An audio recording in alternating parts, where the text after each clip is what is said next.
I do really believe 100% from every part of me that everyone has the capacity to be able to do the things that they want and not to be held back by the mental baggage that's in our head that we want to push through. Welcome to the Do the Thing podcast. In each episode, we get down and personal with people who go after the things they want to make all their wildest dreams come true. Join us as we unveil and dissect a formula for what it takes to do the thing. Here is your host, Stacey Lauren. Hey everyone, welcome to the Do the Thing podcast. This is your host, Stacey Lauren. Okay, guys, so this guest, wow, this is like the moment that I knew that I was in complete flow state was the morning of my first day meeting her just recently, like a month ago. I was pretty much, after I took a shower, I had said, I really need to interview somebody that travels the world and lives a more nomadic lifestyle. And then that same morning, I was meeting a friend of mine who happens to be a mutual friend of ours. And she asked me if she could invite a friend of hers walking with us. And I said, sure. And lo and behold, here comes Alexandria, who is this amazing human and travels the world. And she had just been to, I think she had just lived in Bali and was then traveling again and going somewhere else in the country. And so it was just perfect timing to meet her. And then we just connected on a lot of different levels. So I'm so excited to be able to have her on the podcast and introduce her to you guys. So I am welcoming Alexandria to the show. Hey, Alexandria. Hi, Stacey. Wow, what a warm, it warmed my heart, that welcome. You can't see it or your listeners can't either, but there's like a big smile on my face. So I'm really grateful that we met and that we connected and that it was so synergistic and like delivered by the universe. I love that like magical meets. Let's call them magical meets. Honestly, like after we met, I just really, I don't know if you've done this before, but it took me so by surprise of just how unbelievable this power of just putting an intention out there is. And then all of a sudden you were there and it just, I don't know, there's something really, really cool about it. And I mentioned it to the holistic coach that I work with. And then I've been kind of talking about it a little sporadically on the podcast, just because it was sort of the sign that I was really just on the right path with the stuff that I'm doing. Yeah. And I think there's also a piece there that's really important to note, which is that you were open to it.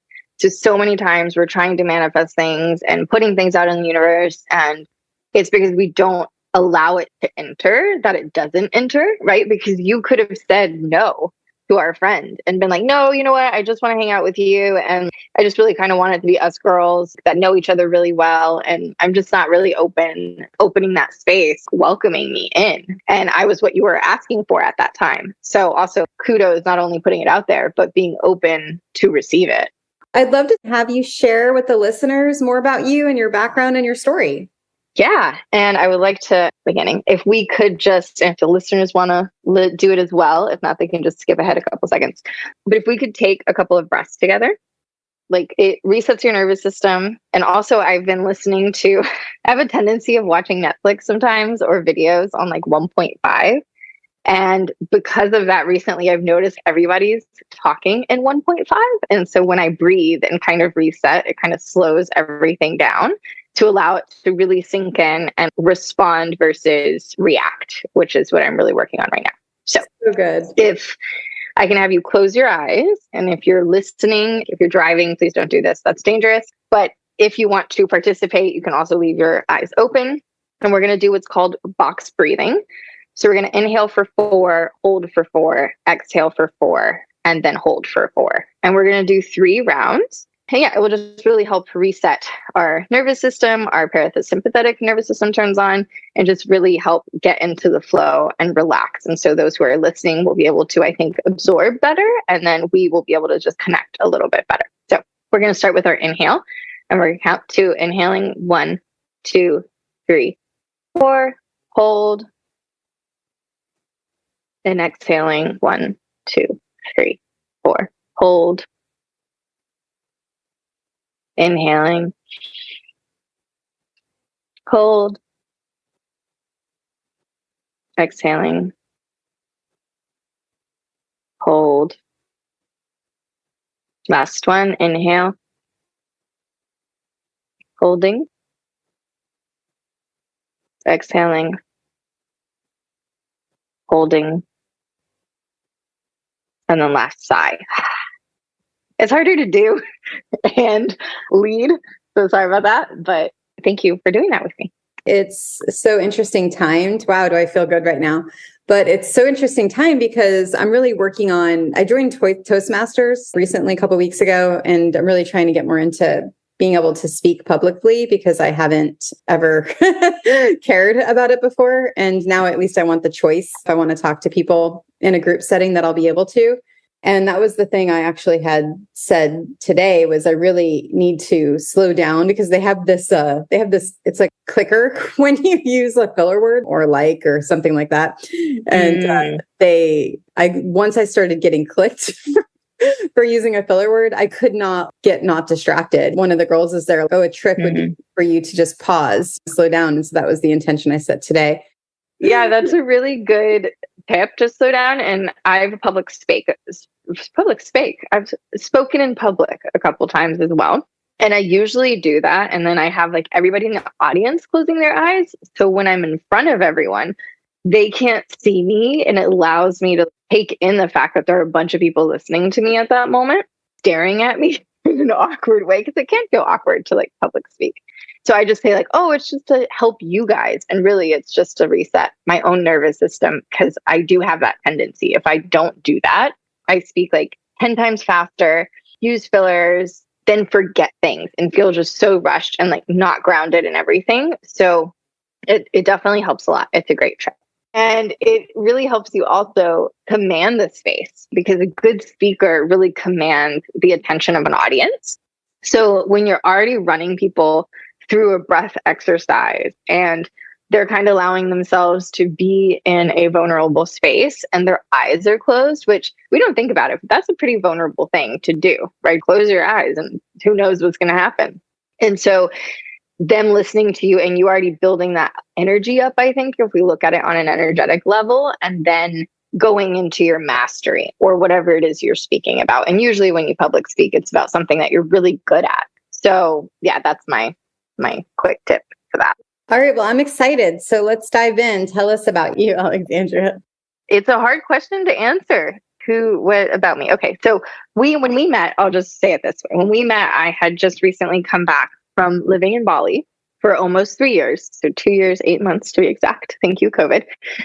And before that, I actually lived in California for 5 years. And then before that, I was in Costa Rica for many years and I traveled to Spain. So I'm not this whirlwind traveler, just so you guys know. It's not like I'm somewhere different every week. I would love that. But realistically, I've traveled a lot, lived out of suitcases. I've been in hospitality for 17 years. So I know the whole jet setter life. It seems very sparkly and shiny and interesting, but it just doesn't go with the way that I operate.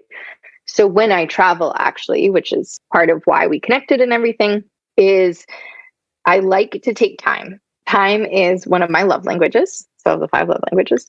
And I realized that not only people being patient with me and letting me take my time to speak or get ready or whatever it is, but also taking time with a place has become really important for me. Meaning time with the culture, time with getting to know the people, time with really feeling I'm going to get woo-woo here, like the flow and the energetics of this space. I feel like many of us, and especially in the US, we travel with this idea of we're going to a resort. So it's kind of already out of the box, cookie cutter, if we will, kind of sterile environment that's similar, right? 4 seasons in Bali is quite similar to 4 seasons somewhere else, and so on. And so when you get out of that and you travel with this curiosity, instead of like, I'm going to go, so many people have been like, I've gone to Mexico, and they sit in a resort by the pool, drinking margaritas and practicing Spanish to their best of their abilities. There's no judgment here. But they don't go outside on the streets. They don't actually try to negotiate. They don't ask questions. They don't see how people truly live. And I feel like when you take that time to travel, it's different. And I think that's truly, at least for me, the definition of a nomad, because nomad stems from these people who used to travel and listen to the land, right? It was before monocultives and us being able to do animal and farming and things like that. So we would listen to the weather, to the cycles of the world, of the earth, and then travel accordingly to meet our needs. And yeah, I think that's just the beautiful part of being nomadic, that we kind of need to come back to that. Nomad in the last at least 3 or 5 years has become very, very popular as a word. I remember when I started using it 7 years ago or more, it was seen with such a negative connotation, especially in like the B2B world, which I was in, because it meant you weren't dependent, or you're just going to flee somewhere. You're going to take my money and run on this deal or whatever it is. And I think there's such a beauty in being nomadic, and there's such a learning experience in being nomadic, that we really have to return to that word. So that's me. I really like that. I'd love to know, so where was the first place that you traveled to that was longer than a month? So the very first place I traveled to was Costa Rica. So we basically moved there. That's my story. So we moved when I was 7. So I think also that's what made it so much easier for me, because I didn't grow up and depending on where you're from, I'm from Texas originally, below the Bible Belt, right? Everyone out here gets married. If you're not in Austin, right, guys? Yes, Austin is in Texas, but Texas is not Austin. First clarification, I feel like that's important. So out in the country or in other places in cities, people get married. You get married to your high school sweetheart, that whole shebang. You get married really, really early and you settle down. And then you just do like these Mexico or Big Bear trips. And so me breaking out of that mold when I was really young, and then basically being moved and living in another country, which was a stark contrast from what I grew up, right? Completely different language, completely different culture, completely different status of the country, right? Like first world country to a country that was in development completely. Roll potholes in the roads and not big freeways and all this kind of stuff. So that was my first one. And then I lived in Spain. So that's like, I always am on the fence. I'm on that line of like, did I visit or did I live? So I traveled to Spain and I did my internship there. So I was in Spain for 4 months. And then from there, what was your internship in? It was in hospitality. So I have a BA in hospitality management. I did an internship in Mallorca, which is one of the Balear Islands of Spain. So it's like right across from Ibiza. And so I went there, and actually it was kind of funny, the universe, right? I had gotten offered one to go into Germany. And I said, I'm a bit of a perfectionist, and in my horoscope astrology, I'm a Capricorn. So we like to be very perfectionist. We're very detail oriented. We like to do things right. And I was like, I can't go to Germany because I don't speak German. I know basic words, but I can't speak German. So I'm not going to go and work at a front desk in German. And, Germans are very perfectionist as well. And then I get sent to Mallorca, and I'm on the German side. So there's different sides. There's an English side, and then like the Spanish side, and then the German side. So basically it's like little Germany where menus are in German. Everyone speaks in German. There's bratwurst on every corner. There's doner kebab, all of these things. And then I was forced to learn German. So I was there for 4 months. And then I traveled to Germany for a little bit. I was there for 2 to 3 weeks. And then I went to Barcelona for about a month. I lived in Barcelona on the Rambla. And then I went back to Costa Rica. And then from there, I was there for 3 years. And then I moved to California. And then from California, I made a hop over to Bali. And I was only supposed to be in Southeast Asia for 3 months. I was going to do Bali for a month, Thailand for a month, and Vietnam for a month. And I ended up deciding to stay a little bit longer in Bali and getting really sick and not being able to go to Thailand. So I just went to Singapore for a visa run. And then COVID started to happen and everything was shutting down. And I was like, you know what? I'm just going to stay here. So that's the story. And then right now, currently, I am in the middle of planning and deciding where in Mexico I want to go for 2 to 3 months. And then from there, we'll see what happens. So when you're deciding to go somewhere, what goes into that decision? And how do you, when you're talking about planning, how does the planning process work? So how do I make my decision? I kind of fly. The decision is the seat of my pants, right? But then the planning is like where it create safety in my decision, let's say, for me to be able to do that. So I and living in Bali, but also other places. So have you heard of human design? Oh, yeah. Okay, so for those who don't know, human design, you can go get your chart. It's a natal chart. There's 6 different sciences. I'm putting up air quotes, but sciences, which is your astrology, your gene keys, there's gates and different things mixed into it. There's 5 different denominations, I guess. So there's reflectors, projectors, manifestor generators, manifestors, and then generators. So I'm a generator. And we basically, as the word says, we're the generators, the power of the world. So we go, go, go, move, move, move. We're the mover and shakers of the world. And there's 2 types of strategy is what it's called, which is how you make decisions and how you're supposed to respond, right? So some are invite, right? So manifestors are supposed to invite people to do things. As a generator, I'm supposed to respond to invitation. And then the way my body responds or my type responds is sacral. And there's 2, sacral and emotional. So as a sacral generator, I literally feel in my body, this is a fuck yes. And anything that's not a fuck yes, I don't know if I can cuss on here, sorry. It's a fuck, okay.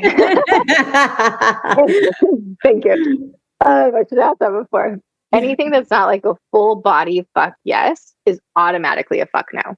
And I think whether you are a generator, manifestor, sacral, emotional, I think that's a great rule to live by in your life, because sometimes we're like, maybe, well, I don't know. Let's try it out. Go after those fuck yeses. So when I'm deciding, do I want to go to Mexico? Is it a fuck yes? Yes. Okay. Where do I want to go to Mexico? Well, I know I want to be hot. I know I want to dive. And then that kind of helps filter the decision. And then I start to research, right? Like where to go. I kind of make initial plans because there is a part of me that likes to be surprised. So I like to kind of flow.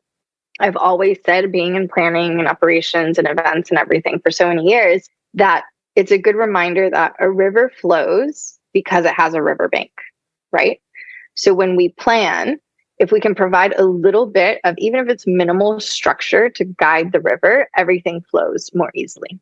If there's no riverbank, it just becomes like a giant puddle, no form kind of thing. So I like to do a little bit of not having everything planned, not having the excursions planned or anything like that. Because I don't, again, like my love language is time. And so I don't like to go and land somewhere and be go, go, go, go, go. Like we're going to go site visit here, and then we're going to eat here, and then we're going to go do this, and then we're going to go do that. Just sounds awful to me. I want to take maybe 3 hours to eat and have like a couple of margaritas and just chill and see what happens. So I decide on where's a fuck yes.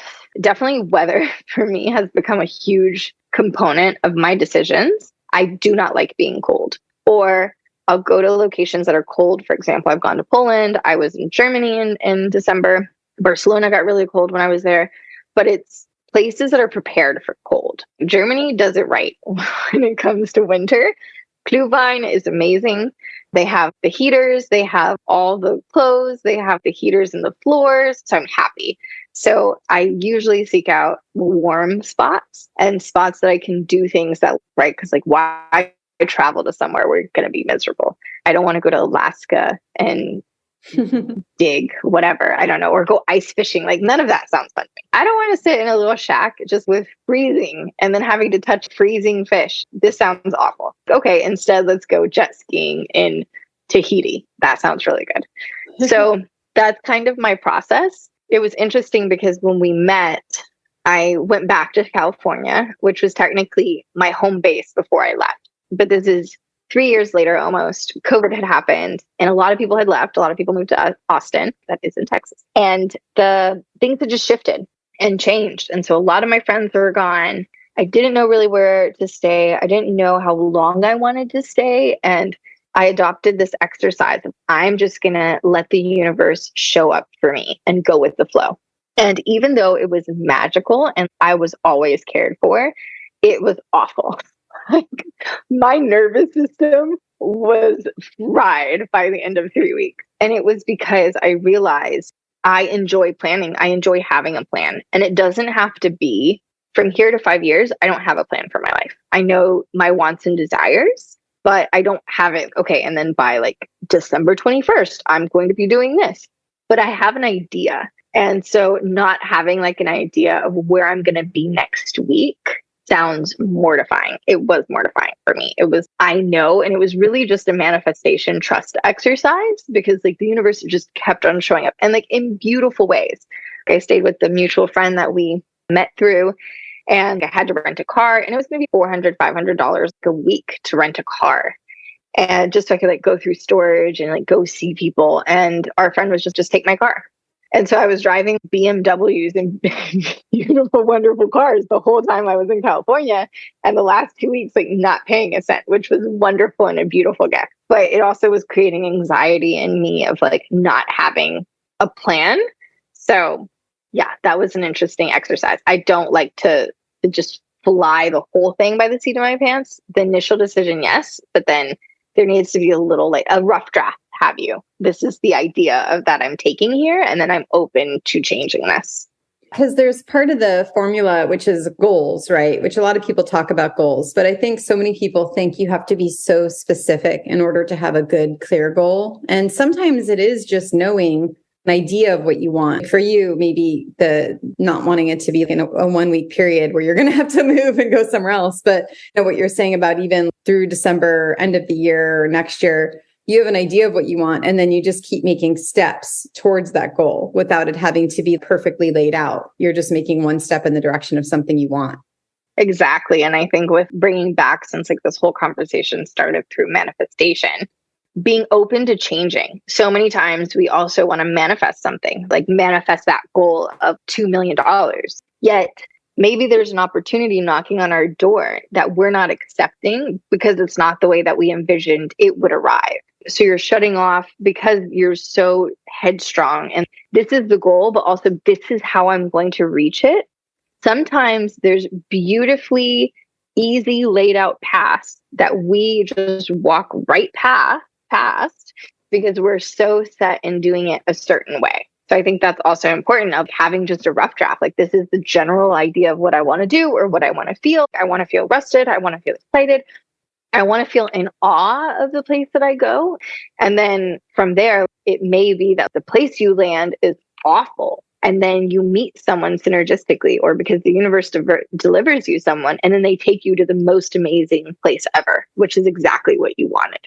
So good. So, and I'm totally adding rough draft under the goals section in the book now, because that is so great. I've never heard of those words before compared to goals. I think that's great. And I've recently in business been listening to a lot of podcasts. When I was in Bali, I developed a tech app. And so I'd never been in tech, never had a startup. I had always been in events, 17 years and, still going in events. I'm really good in events. It's my zone of genius, happy place. And it feeds my necessity to have to plan everything. So I'm like, okay, I'm way fish out of water. This is something that I've never done before. Just having to pitch, having to do investment decks, talk to investors, value your, like all of these things. And I started to listen to a bunch of podcasts of successful startups that I look up to, right? That I'm like, okay, how did they do that? And what was their journey on whether it was their own podcast or other podcasts? And the joining line that I kept on seeing was they all treated it the hypothesis. And what was really beautiful about that was like, if you apply that, and I'm starting to apply it more and more in my life. So when you go to prove a hypothesis, it's either I'm going to prove that it's true or that it's not true.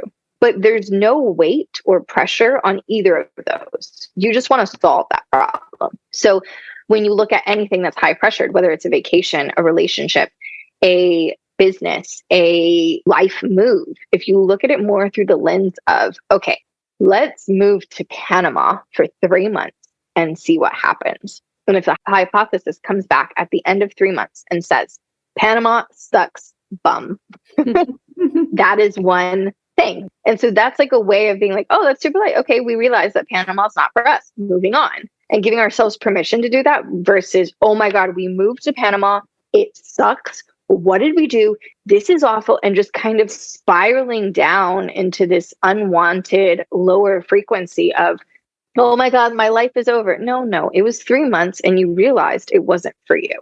When we're in school, we are urge to experiment and test and figure things out and be curious with life. And as we become adults, we lose a little bit of that, right? That child play of like, what would happen if I would put my finger in a socket? Well, it was not good. Let's not do that again. Or what would happen if I tried pistachio ice cream? Oh, it turns out now that's my favorite flavor. And so really not shutting off and shutting down from opportunities and just looking at it. What would happen if I try this? And I just did another podcast interview earlier today, and he mentioned, which I don't think I've heard it this way before, win or learn versus win or lose. And I love that. And so it's almost like they're saying this a really similar message. And it's so important for people to understand that whatever you are going to attempt, you're going to get something from it. It's just a matter of the way you frame that attempt. Yeah. And I think we're so hard on ourselves, and we're the hardest critic of ourselves always. We have to remember that. And it's so hard sometimes, like when you're in it, where people don't care if you fail. So what if you fail? Like if you redefine what failure looks like, then you take away all of this pressure and you're more willing to try things. And I think that's really what more people need to do, because a comparison, for example, it also goes with values. I was talking to my younger sister, and I have lived a different life, right? Like I'm 33, and even in Indonesia, going and being, they get married super early. They get married between 19 and 22. And after 22, if you're not married, you're kind of like an old spinster. So I just started to wear a ring on my finger and telling people that my husband was around, because culturally it was like a real shock for them that I was 30 to 33 and not married and not having a significant other and all these things. So I live differently, even out here in Texas, that my younger sisters are growing up in this like subculture. That's really important to them, right? One of my younger sisters already has a solid boyfriend. She's 22. They're planning on getting married eventually, like all these things. And for me, that's not even on the horizon. Like that's not even in Saturn. I don't know where that is. And I'm okay with that, because I have other different core values right now, right? But for her, and it was kind of a hurtful conversation, but it shined light on, I was talking to her and we were talking about, her getting married and everything. And does she really want to do that? And I wanted to get to the bottom of, is that really going to make you happy? Because I think you should do what I'm doing, like not be forever single, but travel and explore and get to know yourself and like your dislikes so you can know what you like and all these kind of things. And she looks at me and she's, I don't want to be like you because you have nothing. And what she was talking about was based of the lens of her core values, which is having a steady job, having insurance, having a car, having a house, having a plan, having a partner, having a family, getting close to building a family, because that's her priorities. Those are her goals. And so I don't see myself as a failure. I have had multiple businesses that did not do well. We're not going to say failed, but didn't do well. But every time I became a better entrepreneur, every time a relationship didn't work, I became a better lover. And I don't mean it as like lover. I mean it as in like partner. Yeah. Really, I started, instead of saying my ex or my failed relationship, I started to define it as my almost. You know why? Because it refined for me to get closer to exactly what I want. It showed me that I don't like this, but I really like that. And I didn't know I liked that because I didn't know I didn't like that. And so I have so much experience that to other people, it's like, wow, you have an amazing life. And then others are like, you're an absolute failure because you don't have millions of dollars in savings and you can't retire and you don't have a 6-figure business right now. So also not letting other people define failure for us. And if you, at the end of the day, and I'm like, well, I'm a failure if I don't get a partner, then that's my own personal failure, but not letting other people put their own definitions on you and project that onto you, because I feel like that's a common pitfall of us as well. And this whole, I don't want to fail, but really, how are you feeling? And if you're happy with who you are and where you are in life, then keep on going. Yeah. And I'm curious because you mentioned what your sister thinks you're missing out on or you don't have based on her values. I'm curious from your perception, based on your values and where they're at, what do you think she's missing out? I want to hear the good stuff about what you're going through now. Yeah, I feel definitely I'm unapologetically myself. And so that means I overlove, I can be annoying, I can be ridiculously comical in inappropriate situations. I cannot do 9 to 5s. And my need for traveling and not to stay still, for me, it's like a very stagnant life. Like for me, the idea of like, let's build a house and live here until we get old, it makes my skin crawl. My Sagittarius loves freedom and loves to learn and loves to explore. And so I've done that. I wanted to dive. And so I got advanced certified in diving. And now when I go to Mexico, I'm hoping to get my dive masters. I wanted to learn about energy healing. So I became a pranic healer while I was in Bali. So all of the things, what I'll say is this: I put myself at the forefront because everything that I've wanted to do up to now, I've eventually done. Sometimes there's like an internal conversation of you shouldn't, but I have done. So I have like a massive amount of certifications that really do me no good. I don't make money off of them like other people, but they made me happy because I was curious and I love to learn, and I gifted myself that. So I think those would be the biggest differences. So are you still doing the app? That's a great question. So that's the thing. Also, as my generator, it's at that point. I feel like every entrepreneur or every business owner and CEO has this tipping point where when do you dig in and you do more, and when do you give up? Just call it. And I came back to resuscitate it because of COVID, because of everything else. I did have not because of COVID, but I did have one of the promised investors back out. So then that led to other deals falling through because they were contingent on one investor. So I'm going to come back and I'm going to get another angel investor and I'm going to get a co-founder and I'm going to do all these things and just like blow it out of the water. And I was so excited. Actually, when we met, I was still so excited and hyped about it. And then now, almost like a month and a half later, I don't really know. So I'm giving myself until December to find a co-founder. So if this launches before December 2022 and you are a technical co-founder, reach out. And if not, then I'm letting that be the determinant to call it, because it's no longer lighting me up. So I think, to backtrack in my story a little bit, the reason I think I make choices the way I do is because I had a very dear friend, my best friend, when I was 24, and she passed away. It was it was excruciatingly painful. And it was this realization that many of us don't have until later on in life, that we don't have an eternity. Someone could die tomorrow and you could die tomorrow. So I made a vow to myself that the moment I wake up and I don't want to go to work, the moment I wake up at an alarm and I dread waking up to that sound of the alarm, it is the moment that I take action to change things in my life, however they may be. And so that's given me a lot of permission I've had multiple companies, and I could sit here and feel really bad if I failed, but I've learned so much and explored and realized what is for me, what isn't for me, that now I'm kind of approaching it as, okay, this is no longer lighting me up. I don't want to build myself into a jail, because the whole reason of me being an entrepreneur is to do things that light me up and give me the freedom of choice, not freedom of time. We always believe it's freedom of time, but it's freedom of choice, and to help other people and magnify my gifts for the world.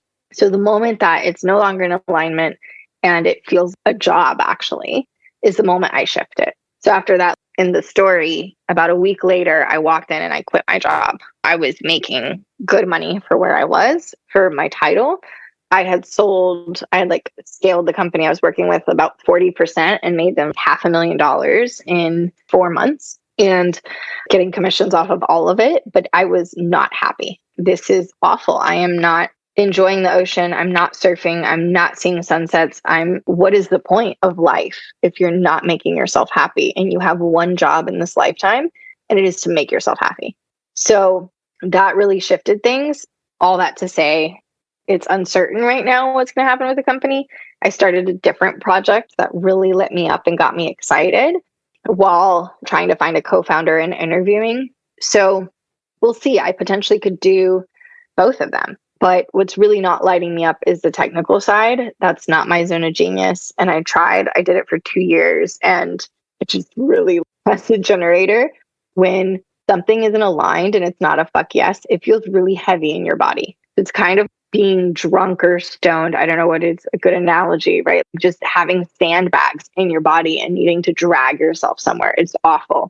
So that's currently the feeling. And I feel bad talking about my company this way because I've loved it and built it for 2 years, but it's really taken the fun out of it. And not to say that I can't be serious and I can't work and build things and put in the work, but I do believe that work can be fun and should be fun. So that's where I'm currently at with that.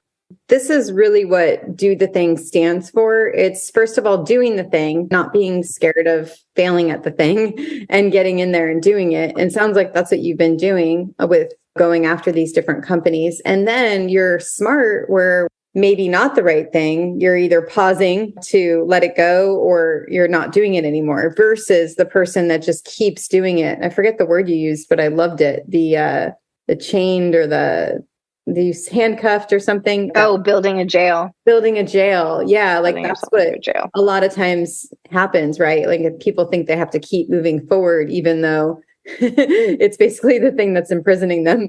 So anyway, I think it's really speaking to you following this Do the Thing message because you want to do something that's aligned with you and the things that you want, not what other people might think is good.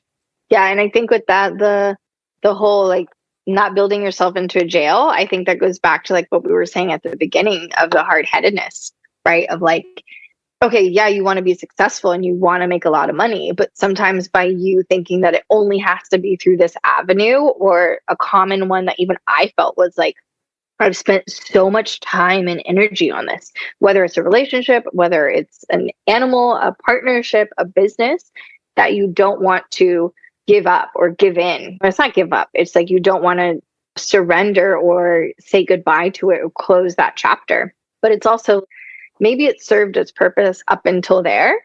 And how much more time aside, you can't beat a dead horse. I mean, you can, but like the saying is like, don't beat a dead horse. If it's already dead, digging in and basically just locking that jail and throwing away the key and having you stay in there for eternity isn't going to be beneficial either. So why not be like, you know what? Instead of I wasted 7 years, I learned for 7 years and I grew. And now I can have so much gratitude to the project company person and now move on from a fresher place. So what do you think's the biggest thing you learned just through all the travels you've done? My favorite thing and the biggest thing that I've learned is at the root of everything, humanity is good. All humans are good. And one of the reasons I love to travel, and whether it is 2 weeks or 2 months, is it puts me in a state of vulnerability.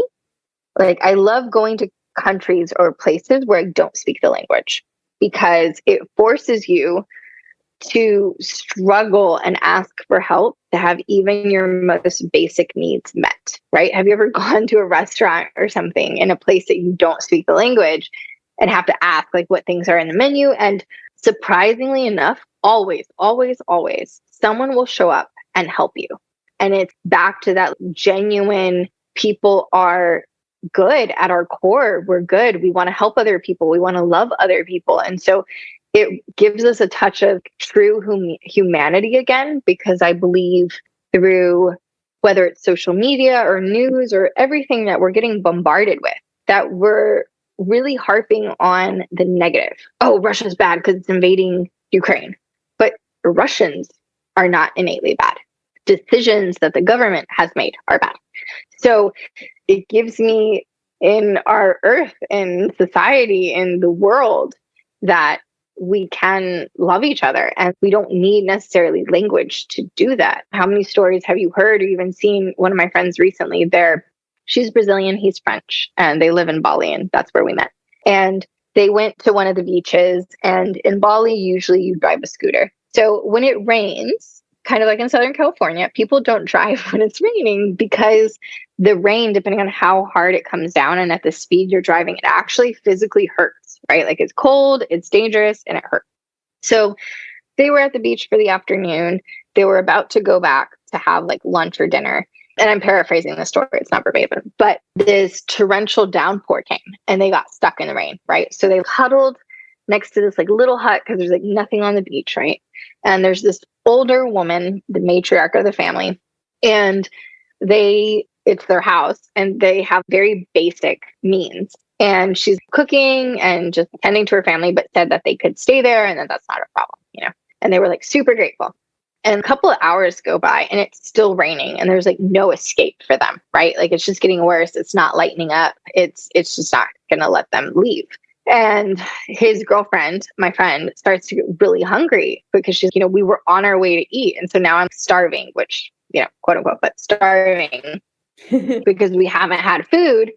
And this woman sitting there. And so he asks, like, can I see you have mangoes. Can I buy a mango from you? And she opens it and cuts it and gives them to him and doesn't ask for money in return.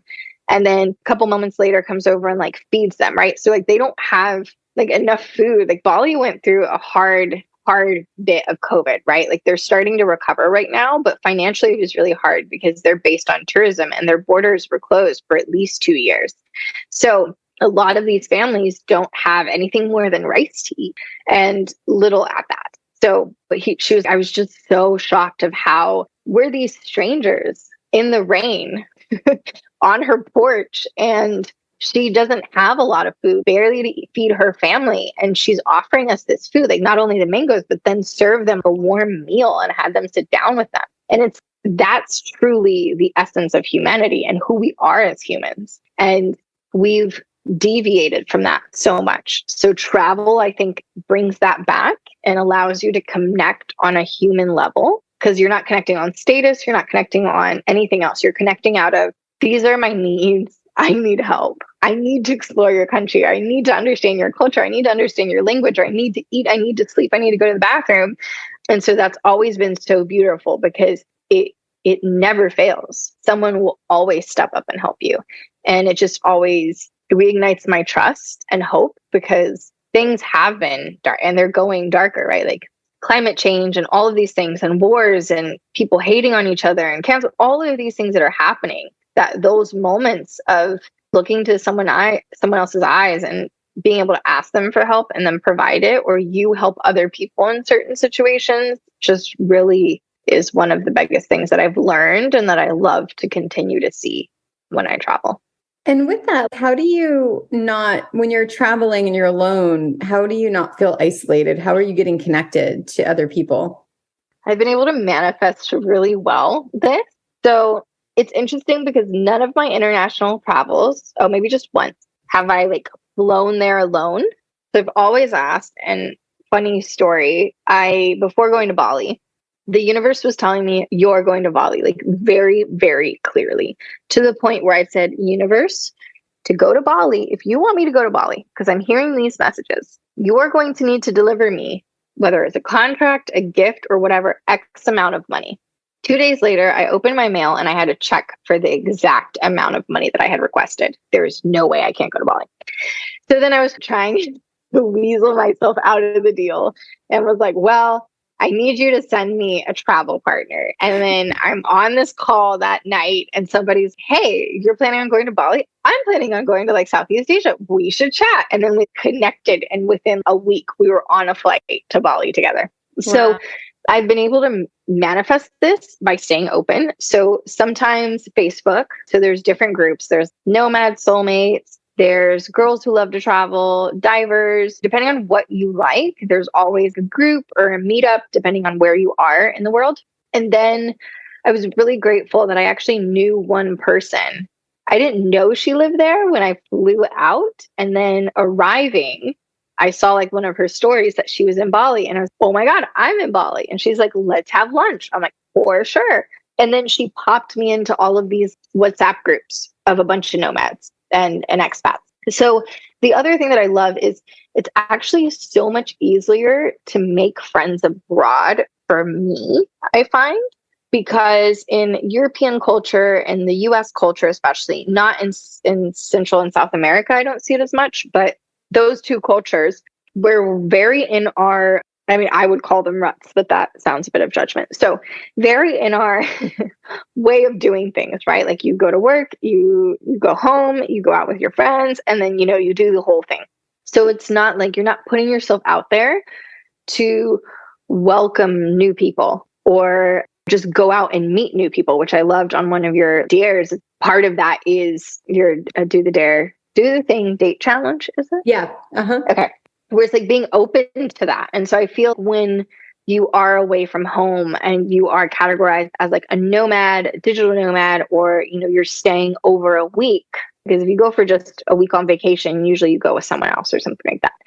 People are more open because you're in the same situation. So again, out of that need, almost that need for connection, that need to know where to get a bike or where to get a meal or where to change money or where to get the translator for the police or whatever it is, stems just like this connection. It's like when you go on, there's something I read where like if you take a first, like the best odds to get a second date is to have the first date to go on somewhere that is either like a scary house or like Six Flags or something that's kind of outside of your comfort zone that gets your adrenaline pumping. Because when you're feeling in this kind of vulnerable survival mode, you actually bond, like you release chemicals in your brain that bond you together. And so then you have this form of intimacy that you wouldn't have built otherwise. So in communities around the world, based on the fact that we need to be fed and we need help and we need connection and we have all of these needs like the Maslow hierarchy, we bond in a different way. So I found some of my best friends traveling just by being open, because if you don't know someone, then you're going to go to maybe a meetup of entrepreneurs in Bali or in Thailand just to meet people and be around people who maybe speak the same language or feel a little bit home. It's kind of reminding me of you're immediately sort of knowing that you're around like-minded people because you're traveling and doing the same type of adventures. That's what I really love about Nomad. It's this everyone's welcome energy. It's kind of Thanksgiving all the time. So my favorite holiday is Thanksgiving. Why? Because no matter who you are, if you don't have a place to go, there's always a seat at the table. Or at least in my family, it's like that. But I know a lot of families are like that. And there's no expectations. Valentine's Day, Christmas, all of these other ones, like you have expectations to either have a partner or show up with gifts or do something. But on Thanksgiving, if you show up, you're welcome, you're hungry, and you're going to be fed. And that's it. So it's kind of like when you're traveling and meeting these nomad communities, it's Thanksgiving all the time. Oh, Stacey, you don't know anybody in town? Oh, don't worry about it. Like, I'm actually hanging out with my girlfriends tonight. Do you want to come? Invitations that are thrown around so easily, and they're genuine because people genuinely want to connect and they want to know your story and they know you're interested and they know you're like-minded. I would love to hear your number one piece of advice for doing the thing. My biggest thing, and I actually recently got this tattooed, it's in Spanish, but the translation is what would happen. So we are so good at making stories in our mind of what is going to happen in a bad way. What if we fail? What if we don't get the job? What if we don't do this? What if they don't like us? What if I trip? What if? And we have this urge to do something, to do the thing, and instantly we talk ourselves out of it. And so it's telling those thoughts and those stories to just take a back seat. And you said I could cuss, so to shut the fuck up and just do it. And ask, like, what would happen if it worked? What it would happen if this thing changed my life? What would happen if this was the best thing that ever happened? Because the one thing that at least I live by is I don't ever want to arrive to my grave playing the shoulda, coulda, woulda game. Like, I could have done this. I should have done this. What would have happened if I did? And so by just actually doing it, and a lot of it is just that, quieting those stories and either going back to facts if you need that to hold on to, or just like sheer gut and just being just going to do it. I feel called to become a beekeeper. Just do it. And you know what? At the end, treat it as a hypothesis. If it didn't work and you got stung and you found out that you're allergic to bees, maybe beekeeping isn't for you, but now you know. So yeah, just do it. Ask yourself what would happen if it turned out okay. Well, do you have any place where people can follow along with your adventures? I guess my Instagram. So be warned, I've kind of been noted as like the queen of memes. I love memes, guys. So if you guys love memes, like there'll be like one picture every other day of like something I'm doing, but memes. So it's Eternal Nomad, and nomad with an H. So I'll spell it out. So it's Eternal and then Nomad, NOMHAD. Let me actually double check that. Sorry. And then, yeah, so you'll see a bunch of memes. I don't really post a lot. I could try to get better at that. Maybe the thing I'll do. Yeah. And so always you can just DM me, you can message me, you can comment, and like, what things are you guys doing? Do the thing and talk just for me, just fucking thing. Yeah. And if you are afraid to do the thing, that just message me. I'm scared, and I promise to voice note you and just be like, just do the fucking thing. I got you. So yeah, just I'd love to connect with you guys. And then I don't know if Stacey, you have show notes. I can send you the link, but then I can also spell it out, which is Eternal Nomad, ETernalNomahd.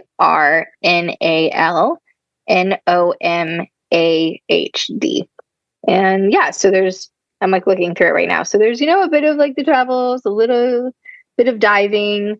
Yeah. And another thing, if you're afraid to travel or go somewhere, commit to yourself. Something that I've done is I made a commitment a couple years ago, I think like 2018 or something, to always spend New Year's in a different place. Ooh. And that's been like the most amazing commitment I've made to myself, because it could be a different city. Like it has to be different. Like it can't be, a different area in the house, like in the backyard this year and in the front the next. No. But it could be a different country. It could be a different region. And that's taken me on some wonderful, wonderful adventures. Like I did one in Panama. And because New Year's is universal, it's international. And then you get to see how each culture celebrates it, right? So I remember one of them, and I think there's pictures on my Instagram, where in Panama, and we're counting down, and I had just decided it was like a spur of the moment. Like I just have to get out of Costa Rica because I already did a New Year's in Costa Rica. So I have to go to Panama, or like I chose to go to Panama. And it ended up one of my friends just talking, and I want to go. I'm like, let's just do it. And we just went. And there's like a picture where they do the countdown and fireworks are going off, but then they're spreading, like they're popping confetti around me. And I just turn around and I'm in the middle of this street, hundreds and hundreds of people on this small little island that's only like 2 kilometers big. And everyone is dancing and singing and chanting. And it was the most inspiring moment. So maybe it's not New Year's, but maybe it's like your birthday, spending it with different people or in a different place. But, if you're afraid to do one thing that you want to consistently do, maybe commit yourself in that way to do it like annually or biannually. And that's been a great also practice that I have. It's the consistency that also kind of makes you get out of your everyday routine too. Yeah. And I love to travel, and sometimes we get in our ruts and we forget what we love and what sparks joy. So this way, at least, like at the very minimum, I will travel at least once a year. And since I made that commitment, it's been wonderful. And I've actually traveled a little bit more, right? Like been to Panama, been to Nicaragua, been to Costa Rica, been Spain, other places. Yeah. And it's just really been amazing, because then come around New Year's, if someone just asks me randomly, and again, the universe just offers these beautiful invitations, where like the very first New Year's, I ended up in this private airplane hangar with this motocross team. And I had to say yes, because I had already spent it in San Diego. So we were actually in Mira Mesa, or in one of those like hangars out there in California. So that was wonderful and beautiful. And then Mexico for one New Year's. And so, yeah, do it, guys. Do the thing. Well, thanks so much for coming on. It's been so much fun getting to talk to you more. Thank you. It was wonderful. And thank everybody for listening to me rant about the things that I do in my life. And do the thing. Just do the thing. Just do it, guys. Just do it. Honestly, what would it cost you to not do it? I think that sometimes outweighs what it will cost you, whether it's financial or emotional or physical. Just fucking do it, man. So that's my end. Thanks for listening to the Do the Thing podcast. We hope you enjoyed the show, but even more, we hope you'll be inspired to do the thing. Do you have a burning question on doing the thing that you'd like answered? How about an inspiring do the thing story of your own that you'd like to share? We'd love to hear all about it. Just leave us a voice message at dothething.callcast.co or email us at hello@dothethingpodcast.com.